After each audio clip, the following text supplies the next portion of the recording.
ಗೋಡೆ ಮೇಲಿರುವ ಕಾಡು ಪ್ರಾಣಿಗಳ ಚಿತ್ರಗಳನ್ನು ಗಮನಿಸಿದರೆ ಇದು ವನ್ಯಜೀವಿ ಪ್ರೇಮಿಯ ಮನೆ ಎಂದು ಅನ್ನಿಸದೇ ಇರಲಾರದು.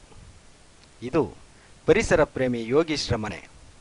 ಈ ಚಿತ್ರದಲ್ಲಿ ಕಾಣುತ್ತಿರುವ ಯೋಗೀಶ್ ಪುಂಡಾನೆಯ ಕ್ರೂರ ತುಳಿತಕ್ಕೆ ಸಿಕ್ಕಿ ಸಾವನ್ನಪ್ಪಿದವರು. ಈತ ನಿವೃತ್ತ ವಲಯ ಅರಣ್ಯಾಧಿಕಾರಿ ಶಿವಣ್ಣನವರ ಒಬ್ಬನೇ ಮಗ. ದಕ್ಷ ಆಡಳಿತಗಾರರಾಗಿ 35 ವರ್ಷಗಳ ಕಾಲ ಪ್ರಾಣಿಗಳ ಹಿತರಕ್ಷಣೆ ಮಾಡಿದ ಇವರು ನರಹಂತಕ ಆನೆಯಿಂದ ಮಗನನ್ನು ಕಳೆದುಕೊಂಡ ದುರ್ದೈವಿ.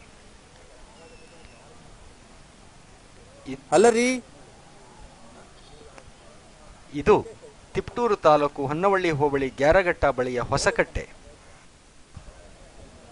ಈ ಕೆರೆಯ ದಡದಲ್ಲಿ ಕಾಣುತ್ತಿರುವ ದೊಡ್ಡ ದೊಡ್ಡ ಹೆಜ್ಜೆ ಗುರುತುಗಳು ಯೋಗೀಶನನ್ನು ಬಲಿ ತೆಗೆದುಕೊಂಡ ಪುಂಡಾನೆಯವು.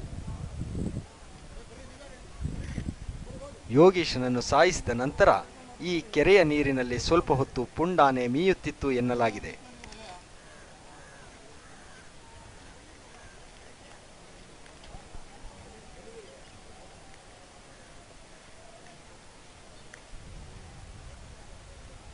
ಇದು ನೋಡ್ರಿ ಇಲ್ಲೆಲ್ಲ ಬಿದ್ದಿದೆ ಬ್ಲಡ್.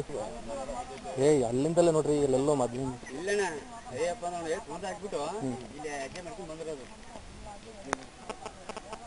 ಈ ದಾರಿಯಲ್ಲಿ ಆನೆಯ ಹೆಜ್ಜೆ ಗುರುತುಗಳ ಜೊತೆ ಕಾಣುವ ರಕ್ತದ ಕಲೆಗಳನ್ನು ಹಿಂಬಾಲಿಸುತ್ತಾ ಹೋದಂತೆ ಕಾಣುವುದು ಆನೆಯ ಬರ್ಬರ ಕೃತ್ಯಕ್ಕೆ ನಲುಗಿ ಪ್ರಾಣ ಕಳೆದುಕೊಂಡ ಯೋಗೀಶ್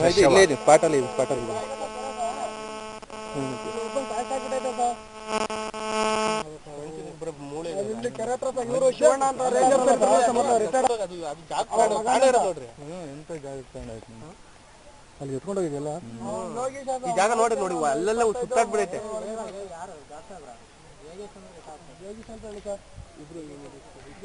ಈಗಾಗಲೇ 5 ಜನರನ್ನು ಬಲಿ ತೆಗೆದುಕೊಂಡಿದ್ದ ಪುಂಡಾನೆಯನ್ನು ಹಿಡಿಯಲು ಅಭಿಮನ್ಯು ಮತ್ತು ಇತರ 4 ಆನೆಗಳೊಂದಿಗೆ ಅರಣ್ಯ ಇಲಾಖೆ ಸಕಲ ಸಿದ್ಧತೆಗಳಿಂದ 3 ದಿನಗಳಿಂದ ಕ್ಯಾಂಪ್ ಹಾಕಿದ್ದ ಸಂದರ್ಭದಲ್ಲೇ ಈ ದುರಂತ ಸಂಭವಿಸಿದೆ.